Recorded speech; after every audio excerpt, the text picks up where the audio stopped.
आपकी एक्स की current energy क्या है, क्या सोच रहा है वो आपके बारे में, और इस रिश्ते के बारे में हम लोग देखेंगे।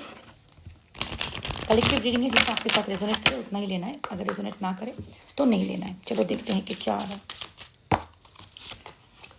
3 of Wands, Queen of Pentacles, 4 of Pentacles, Ace of Wands, High Priestess, 2 of Pentacles, the Devil. Okay, but the devil card को मुझे छुपा के रखना है। इस डेविल कार्ड ने मुझे यूट्यूब में स्ट्राइक डाल दी, सो मैं इस कार्ड को नहीं दिखा सकती। ओके, ना सोचो क्या चल रहा है। इसके साथ जो चल रहा है, ये इंसान आपके लिए वेट कर रहा है। ये वेट कर रहा है कि आप आके उसको मैसेज करो। अपने आप को अभी भी वो ओपन नहीं कर पा रहा है। अच्छा, कुछ लोग मुझे पूछते हैं, मैं इस सवाल का जवाब एक वीडियो में देना चाहती हूँ, इसलिए मैं इधर पे बोल रही हूँ। लोग मुझे पूछते हैं आप मैं इतना वीडियो पोस्ट करते हो, क्योंकि मेरा हिंदी चैनल है यूट्यूब का, 2 उसमें पोस्ट करती हूँ, इंग्लिश का 3 है, उधर पे मैं 3 वीडियो पोस्ट करती हूँ, और सारे के सारे मैं डाल के फेसबुक पे डाल देती हूँ। तो अगर 5 वीडियो आप देख रहे हो, उसमें से 2 आपके साथ रेजोनेट कर रहे, 3 आपके साथ रेजोनेट नहीं कर रहे, कौन सा लेनी है? पहली बात तो ये रेजोनेट अगर कर रहे वही आपके लिए। रेजोनेंस का मतलब क्या है?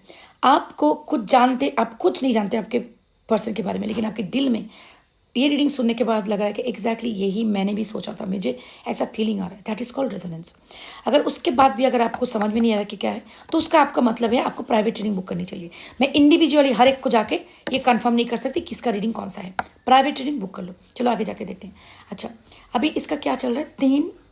3 ऑफ वॉन्ड जो चल रहा है वो आपकी रीडिंग, आपका मैसेज का वेट कर रहा है। उसको लग रहा था अब तक कि आप वापस आओगे, लेकिन अभी वो थोड़ा देख रहा है कि आप अपने आप पे बहुत ज़्यादा फोकस कर रहे हो, अपने करियर पे, अपना मनी पे, और बहुत ग्राउंडिंग एनर्जी है आपकी। देखो, ऐसा हो सकता है कि आप पहले बहुत ज़्यादा उसके पीछे भागते थे, लेकिन अभी जो आपकी एनर्जी दिख रहा है उसको दिख रहा है बहुत ग्राउंडेड है, कि वो ऐसे पागलों की तरह पहले करती थी, या बहुत ही ज़्यादा मतलब you might be posting a lot of things, वो जिससे पता चल जाए कि आप तड़प रहे हो, लेकिन अभी इट फील्स लाइक आप बहुत ग्राउंडेड हो, आपको फ़र्क नहीं पड़ रहा है कुछ, आप बिल्कुल ही शांत से हो।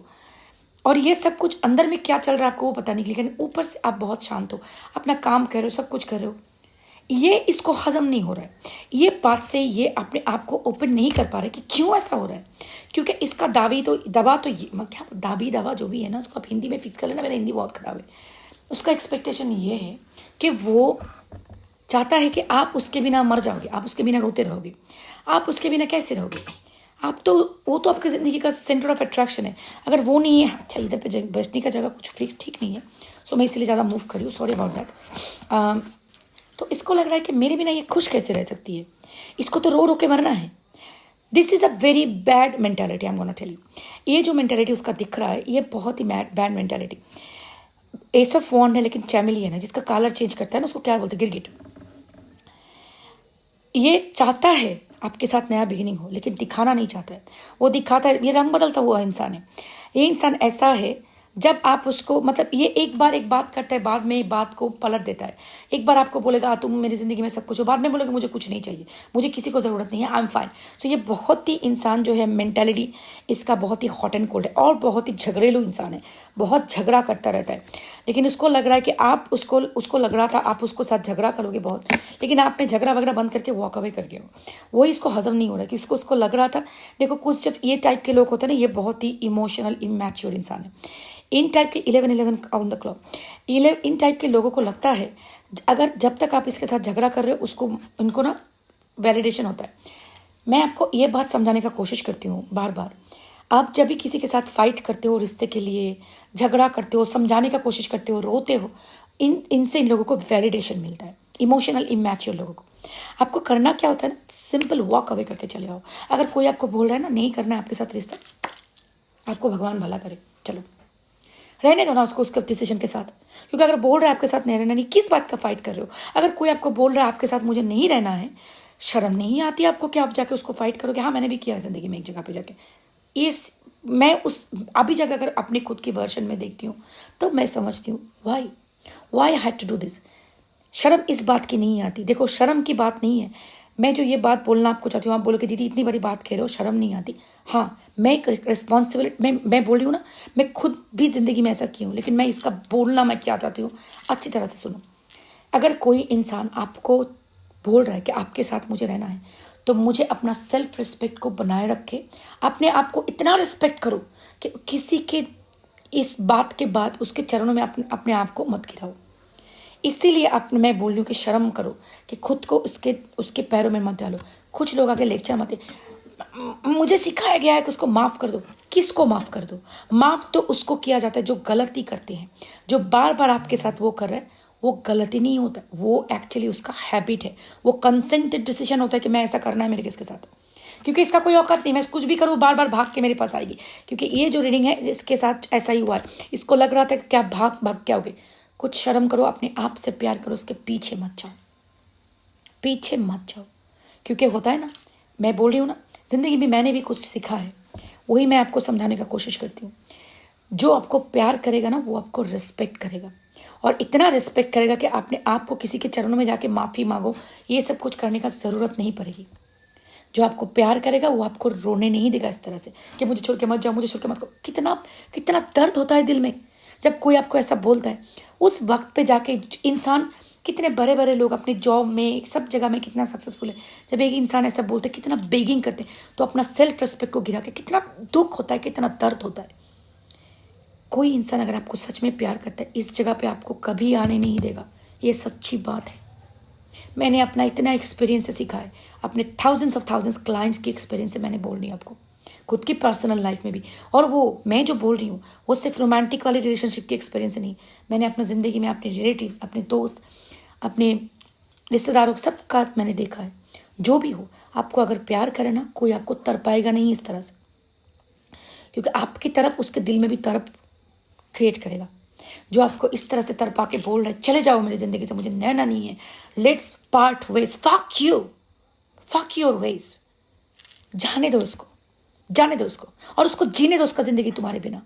ठीक है, रो के जी लोगे सारा ज़िंदगी। भगवान है, प्रेयर करो, अपने काम पे भरोसा करो, अपना ज़िंदगी को क्रिएट करो, जॉब क्रिएट करो, बिजनेस क्रिएट करो, जाने दो उसको। बोला ना आपको आपके बिना जीना है, इसको जीने दो आपके बिना, देखने दो कैसा था आपका प्यार। और जो जिसके साथ आपको रिप्लेस करने का कोशिश करेगा, करने दो उसको। अभी ये वेट कर रहा है, क्यों आप इसके वापस नहीं आ रहे हो? हाँ, आपको मिस कर रहे हैं, आपको मिस कर रहा है। ज़िंदगी में खुशी तो नहीं है किसी बात की, 4 कप भी आ रहा है इधर, लेकिन आ नहीं रहा आगे बढ़ के। अपने अंदर ही टर्मोइल चल रहा है उसका, लेकिन एक शो बना के बैठा है कि मैं खुश हूँ, मैं खुश हूँ, क्योंकि इसका घमंड इसको आने नहीं दे रहा है। आपको पता चल रहा है आप एक हाई प्रिस्टेस हो। अगर ये रीडिंग आप तक पहुंची है, आप कोई टैरो रीडर, रेकी हीलर या कोई स्पिरिचुअल पर्सन, बहुत ही प्रेयर करते हो आप, फर्क नहीं पड़ता कौन से रिलीजन तो सिर्फ एक रास्ता होता है। वो तो परम ब्रह्म जो होता है, only one God, only one source energy, जिसको भी नाम से पुकारा हो, मेरे को फ़र्क नहीं पड़ता। आप स्पिरिचुअल हो, आप जिनको भी मानते हो, उनका प्रेयर करते हो, आपके ऊपर ब्लेसिंग्स है। आप समझ सकते हो कि ये बंदा तड़प रहा है, लेकिन आगे नहीं आ रहा। ये चाहता है न्यू बिगिनिंग, लेकिन बैठा है अपनी घमंड की वजह से, क्योंकि यही है इसका टॉक्सिसिटी, यही है इसका टॉक्सिक पैटर्न, यही इसका एडिक्शन, यही इसका मैनिपुलेशन, कंट्रोलेशन। जाने दो उसको, करने दो उसको manipulation. 6:39 I just saw that on the clock. बैठने दो उसको, तड़पने दो, क्योंकि आपका जो प्यार है उसके ऊपर से जो गया है ना, अभी उसको कर्मा फेस करने दो, उसको कर्मा फेस करने दो। वो नया बिगिनिंग अगर चाहता है तो उसको आने दो। आपने तो बहुत बेक किया ना, आपने तो बहुत चेस किया ना, अभी उसको बेक करने दो। इक्वल अगर नहीं होगा ना तो रिश्ता नहीं चलेगा। उसको भी तड़पने दो। अगर तड़पा नहीं हो आपके लिए तो उसने खाक प्यार किया आपको, अगर वो तड़पा तो उसको आने दो। जो तुम्हें प्यार करेगा वो तुम्हें तड़पता हुआ देखता हुआ वो भी तड़पेगा, और वो आज नहीं तो कल वापस आएगा। और वापस अगर नहीं आ रहा है, वो तुम्हारा बंदा था ही नहीं, सिर्फ तुमसे उसने लिया है 5:55 ऑन द क्लॉक, और यू हैव डॉज्ड अ बुलेट। भगवान ने तुम्हें बचा लिया उससे। कर्मा था कुछ साल का, कर दिया, महीने का कर दिया, ख़त्म। सो अगर वो तुम्हारी ज़िंदगी में रहना है, वो अपना समझेगा उसने क्या गलती किया है, और वापस आएगा। नहीं आया तो वो बंदा था ही नहीं। वो एक बहुत क्लीशे होता है ना बात, if you love something set it free. सुनने में बहुत क्लीशे हो गया ना, बहुत ज़्यादा यूज हो गए ना, लेकिन that's golden words, let it go. If it comes back it is yours. अगर नहीं आया, था ही नहीं कभी तुम्हारा। और वैसे भी ज़िंदगी में हमारा क्या है, आया है, आए हो अकेला, जाना है अकेला। काम पे फोकस करो, कुछ ऐसा कुछ करो ज़िंदगी में जिससे लोगों को ज़िंदगी में फ़र्क पड़े। कुछ बिजनेस करो, अपने लिए कुछ करो, एक कुछ अपना एनर्जी पॉजिटिव चीज़ों में लगाओ, ठीक है। ठीक है। और अगर प्राइवेट रीडिंग बुक करनी है तो मुझे ईमेल करो divinemothersguidance@gmail.com। सारे के सारे इन्फॉर्मेशन मैं भेज देती हूँ। मुझे ना वो सारे सवाल मत करो इंडियन प्राइस में क्या है। तुम्हारे पास फ़ोन है ना, उधर पे गूगल कर लेना। पेपल नहीं चल रहा है, मैं पेपल की एजेंट नहीं हूँ। पेपल में कॉल करके फिक्स करना होता है। इतना इंटेलिजेंस अगर ना हो तो क्या चलेगा दुनिया में। Take care of yourself, love you.